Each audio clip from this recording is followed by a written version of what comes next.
Perkenalkan, nama saya Ngati Bate, mahasiswa SD Shalom Nias, Prodi Teologi, tingkat 3, semester 6. Baik, saudara yang dikasih oleh Tuhan, saat ini kita akan merenungkan firman Tuhan yang diambil dari kitab Kejadian pasal 12 ayat 1-3. Beginilah firman Tuhan. Berfirmanlah Tuhan kepada Abram, pergilah dari negerimu dan dari sanak saudaramu dan dari rumah bapamu ini ke negeri yang akan kutunjukkan kepadamu. Aku akan membuat engkau menjadi bangsa besar dan memberkati engkau serta membuat namamu masyhur, dan engkau akan menjadi berkat. Aku akan memberkati orang-orang yang memberkati engkau dan mengutuk orang-orang yang mengutuk engkau, dan olehmu semua kaum di muka bumi akan mendapat berkat. Saudara yang dikasih oleh Tuhan, pertama-tama kita bersyukur atas kasih-Nya sehingga kita masih bisa membaca dan merenungkan firman Tuhan. Jadi yang menjadi tema kita dalam firman Tuhan ini itu panggilan Allah. Jadi dalam pasal ini mengisahkan tentang panggilan Allah kepada Abram untuk meninggalkan negerinya dan pergi ke negeri yang dijanjikan Tuhan kepadanya. Jadi saudara yang terkasih, di dalam pasal ini merupakan perjanjian Allah. Ini awal atau permulaan perjanjian Allah dengan Abram dan garis keturunannya yang akan menghasilkan bangsa Israel. Selain itu, pasal ini juga menggarisbawahi bahwa pentingnya iman dan ketaatan Abram kepada panggilan Allah yang membawa dampak besar bagi sejarah agama dan umat manusia secara keseluruhan. Dalam konteks firman Tuhan ini ada beberapa hal yang penting yang perlu kita renungkan. Yang pertama itu ketaatan dan kepercayaan. Di sini Abram menunjukkan ketaatan yang luar biasa kepada Allah, meskipun tidak ada jaminan tentang petunjuk di mana Allah akan mengutus Abram. Namun dia percaya, dia taat kepada Allah.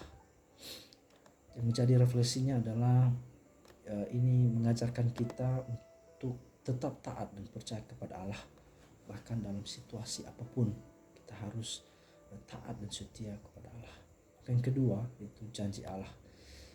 Allah berjanji kepada Abram, dia akan membuatnya menjadi bangsa besar dan memberkati dia dan membuat namanya menjadi masyhur. Jadi dalam refleksinya ini mengajarkan kita tentang kebaikan dan kesetiaan Allah dalam memenuhi janjinya.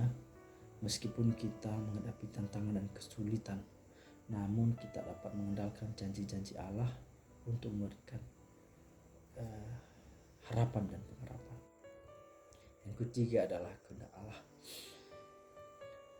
Kejadian ini menunjukkan bahwa betapa pentingnya mengikuti kehendak Allah, di mana Abram rela meninggalkan kenyamanan dari tanah kelahirannya dan melangkah ke wilayah yang dia tidak kenal sama sekali.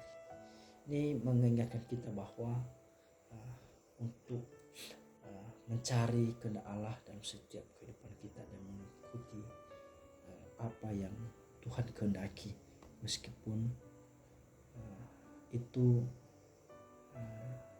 sangat berat sebenarnya, tetapi kalau kita melihat apa yang menjadi rencana Tuhan, maka semua akan berjalan sebagaimana yang Tuhan inginkan. Yang keempat adalah pentingnya keturunan. Salah satu janji Allah kepada Abraham mengenai keturunan yang banyak menunjukkan pentingnya keluarga dan keturunan dalam rencana dan tujuan Allah. Dalam refleksi ini mengingatkan kita akan pentingnya membangun keluarga yang kuat dan mengajarkan nilai-nilai iman kepada generasi berikutnya. Dan yang kelima adalah berkat bagi semua bangsa. Salah satu aspek penting dari janji Allah adalah melalui keturunan Abraham. Semua bangsa demi akan berkati. Hal ini menunjukkan bahwa Allah adalah Allah yang universal dan kasih-Nya meluas kepada semua orang. Untuk firman Tuhan ini refleksinya adalah mengajarkan kita untuk mengasihi dan melayani semua orang tanpa memandang suku, ras atau budaya mereka, karena setiap orang adalah ciptaan Allah yang bernilai. Jadi saudara yang terkasih dalam Tuhan Yesus Kristus, dalam kejadian ini mengajarkan kita bahwa kalau kita mau diberkati, ya, kita harus didasari dengan ketaatan dan kepercayaan kepada janji Allah dan mengerahkan seluruhnya atau seluruh hidup kita untuk kemuliaan Tuhan. Jadi refleksi ini menginspirasi kita untuk hidup dalam ketaatan kepada Allah, mempercayai janji-janjinya dan melayani sesama dengan kasih. Demikianlah firman Tuhan yang kita renungkan pada saat ini. Mari kita berdoa. Bapa yang bertata dalam kerajaan surga, saat ini kami telah merenungkan firman Tuhan, dan kami mohon Tuhan kiranya hikmat daripada Tuhan selalu ada bagi kami, sehingga kami bisa mengerti, sehingga kami selalu setia dan taat kepada janji-janji Allah yang Tuhan berikan dalam kehidupan kami. Inilah kami Tuhan, ajarilah kami seterusnya supaya kami bisa menjadi pribadi yang lebih baik lagi. Dalam Yesus kami berdoa dalam nama Yesus.